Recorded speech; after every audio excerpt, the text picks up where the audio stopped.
From Dr. Speak Now, this is Learning English from the News, our podcast about the news headlines. In this program, Germany crushes the smallest nation ever to play in a World Cup, 7-1. Hey, I'm David.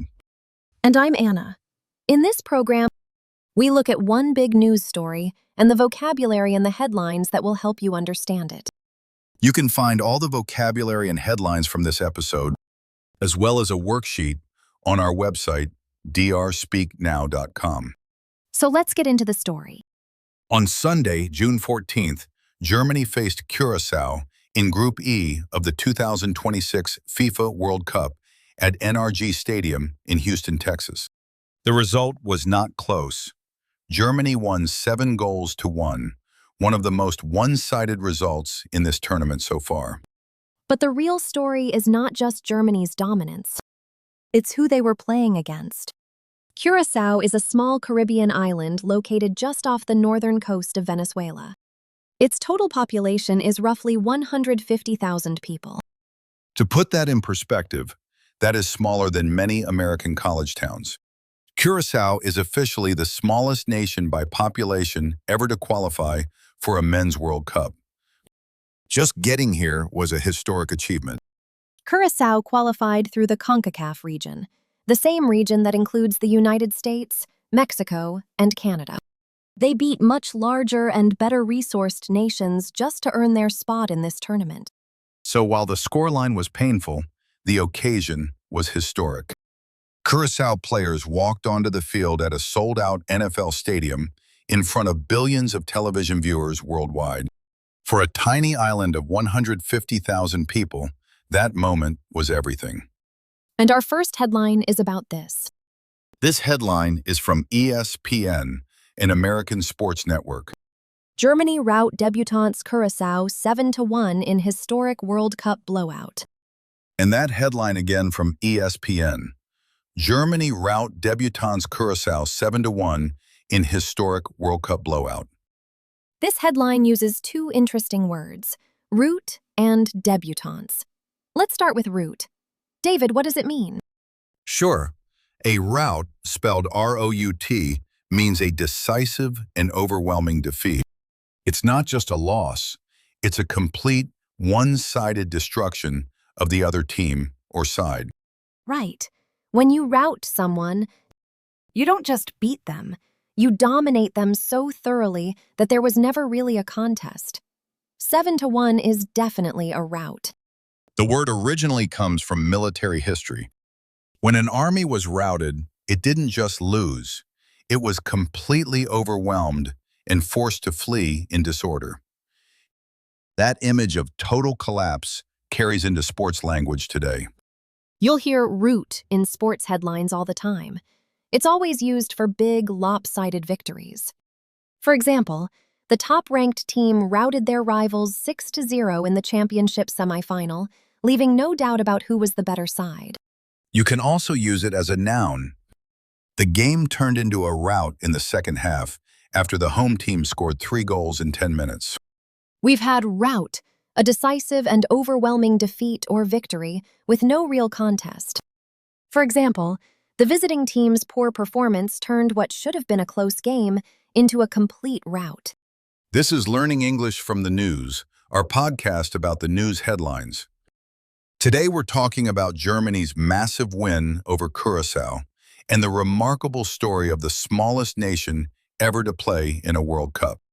The second word from that headline is equally interesting. The headline called Curaçao debutants. David, can you explain that? Sure. A debut, spelled D-E-B-U-T, is a first public appearance or performance. When an actor performs on Broadway for the first time, that's their debut. When a new product is launched for the first time, that's its debut. Right. And debutants, with an S at the end, means people or teams making their debut, their first appearance. So calling Curaçao debutants means this is their very first World Cup. It's a word that adds emotional weight to the story. You're not just saying they're a new team. You're acknowledging the significance of the moment. This is the first time they have ever stood on this stage, You'll hear debut and debutantes in sports, entertainment, fashion, and business. For example, the young debutante scored on his first appearance for the national team, becoming an instant hero back home. We've had debutantes, those making their first public appearance or performance on a major stage. For example, the debutante director received a standing ovation at her first film festival premiere. This is Learning English from the News from Dr. Speak Now. We're talking about Germany's 7-1 win over Curaçao and the incredible journey of the world's smallest World Cup nation. Despite the heavy defeat, Curaçao's players were celebrated by fans back home. Videos spread on social media of people in the streets of Willemstad, the capital of Curaçao, watching the game together, singing and waving their flags with pride. For many small nations, simply qualifying for the World Cup is the greatest achievement in their sporting history.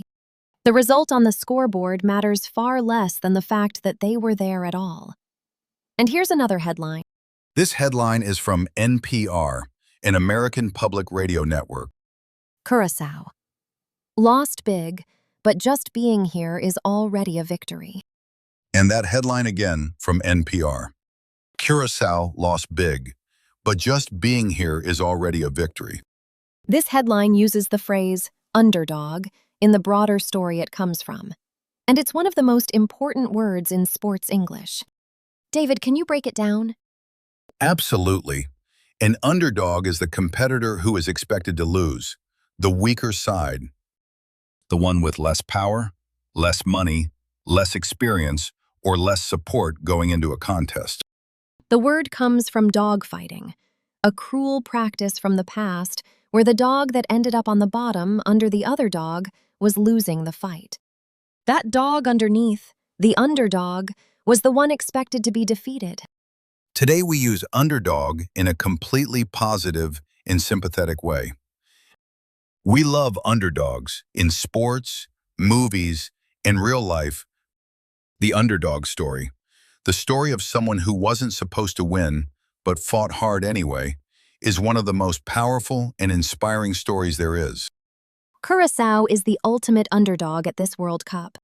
A tiny island of 150,000 people competing against nations with populations of tens or hundreds of millions.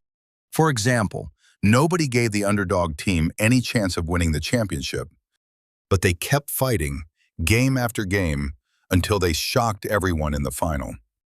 You can also use it as an adjective. An underdog story, an underdog nation, an underdog spirit. We've had underdog, the competitor expected to lose, the weaker or less favored side. For example, the small local business was a true underdog against the national chain, but its loyal customers made all the difference. That's it for this episode of Learning English from the News. We'll be back next week with another news story. For more sports English and real American vocabulary, check out our full playlist at drspeaknow.com. Talk to you soon. See ya!